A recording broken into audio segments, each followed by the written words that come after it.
the virtual classroom face-to-face instructor-led training. However, many of those responsible for creating and implementing the virtual classroom are new to this form of multimedia learning and as such fall into the trap of assuming that synchronous classrooms are simply recreations of traditional classroom settings. Let me clearly point out that they are not. Why? Because training in a virtual classroom eliminates the body language social cues that we take for granted in face-to-face instructor-led training sessions. You, as a facilitator, don't have the subtle nuances to let you know when users are disengaged. In other words, you have no way of knowing if while you are covering critical content, the participants are texting on their BlackBerries, checking emails, or simply catching some Z's. So how do we make sure participants are engaged, paying attention, and actually retaining the materials that we are covering? Planning and facilitating frequent and relevant interactions is probably the single most important thing you can do to create effective virtual classroom sessions. As a rule of thumb, you want to create interactions and have participants do something every 3 to 5 minutes. These interactions might be with the other participants, with the instructor, with the platform, or with a participant workbook. But you must be careful when designing them. It's not just adding interactions for interactivity's sake. These interactions must have a purpose. They must be carefully thought out and must support the learning objectives while at the same time supporting learner attention. As part of our initiative to help companies adapt their instructor-led training to a virtual classroom, we have used many synchronous software platforms. Each one of these has different functionalities, so I've included the most common ones in this video. Before designing the exercises and activities in your virtual classroom training, it is important that you thoroughly understand the platform you will be using and its corresponding functionalities. Let's begin. The first thing I want to talk about is the visuals you use in your presentation. In the synchronous virtual classroom, visuals in conjunction with your voice are the main tool you will use to engage participants, communicate content, and promote active learning. First and foremost, when designing virtual classroom materials, limit the amount of text used on the screens and opt for visuals. But be careful, visuals can improve attention and learning or they can detract from learning. A large number of visuals in instructional materials serve no useful learning function but are simply decorative. We need to make sure that the visuals we use are relevant and appropriate for the audience and that they support the instructional objectives. In other words, we don't want to overload the learner with irrelevant visuals and unnecessary audio that will hinder the learner's ability to process new content in ways that result in the storage of new skills and knowledge in long-term memory. Let's discuss the use of whiteboards. Whiteboards allow trainers and participants to post ideas on a shared space. It is a mistake to think of the whiteboard simply as a flip chart. Whiteboard exercises can be truly interactive and collaborative. For example, you can use the whiteboard to capture expectations at the beginning of a class and revisit them at the end of the program, and of course to capture participants' ideas throughout. Use the annotation tools when using the whiteboard to focus learners on important points or concepts. Highlight an idea, underline a critical term, circle the visual representation of an important concept. You get the idea, but again, be careful with overusing these tools. They must serve an instructional purpose. You can also ask participants to annotate on the whiteboard while you moderate a discussion.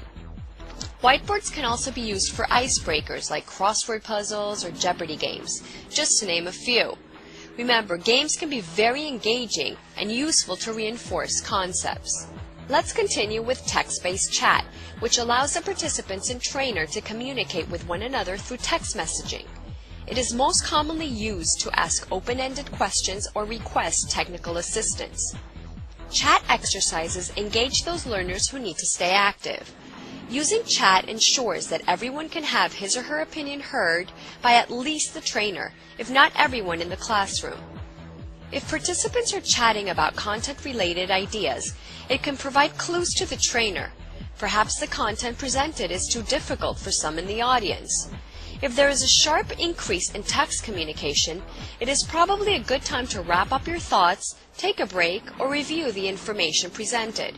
To create collaborative exercises using chat, You can use it as a brainstorming tool where participants share as many ideas as possible in a short period of time. You can use it to copy and paste pre-written questions and exercise instructions that you want to use, or to have participants answer questions directly in the chat. Just a tip here though, to maximize participation, ask participants to type in their answers but not press send until you say so. Breakout rooms offer an excellent way to increase participant engagement.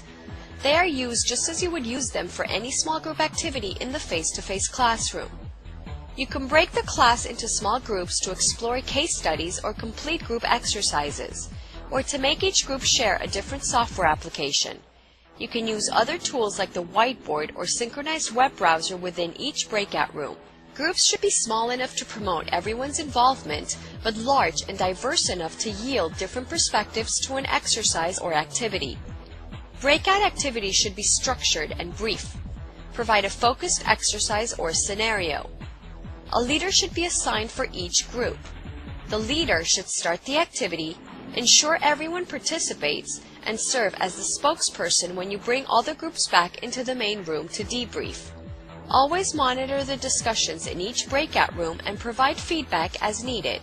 Polls help you get a quick check on the pulse of the class and allow the participants to apprise the trainer on the pace and clarity of the content. Polls can be used to get feedback from participants and as surveys as well. In addition, you can use polls to quickly administer questions and give the participants the opportunity to respond all at once. Polling works best with questions with 2 to 5 response options. Polls are typically created in advance and activated at the appropriate time in the session. Some helpful tips. Use surveys and polls to determine whether the participants understand the material. Use surveys to transition to a new topic by asking questions about the new topic, gauging participant knowledge, and then commenting on the results. Create icebreakers and introductory exercises by polling the audience. Share results with the class to foster a sense of community. Asking participants to provide feedback can be a good re-engagement technique if the audience is not participating. And anonymous feedback allows participants to be honest without worrying about repercussions. Adding the ability to hear other participants adds another level of potential engagement. Every time the participant is presented with another voice, the opportunity exists to re-engage him or her.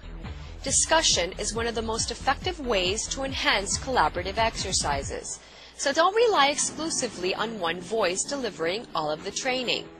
Different tools have different icons available, but the most common ones are the smiley face, confused face, applause, raise your hand, agree or yes, and disagree or no.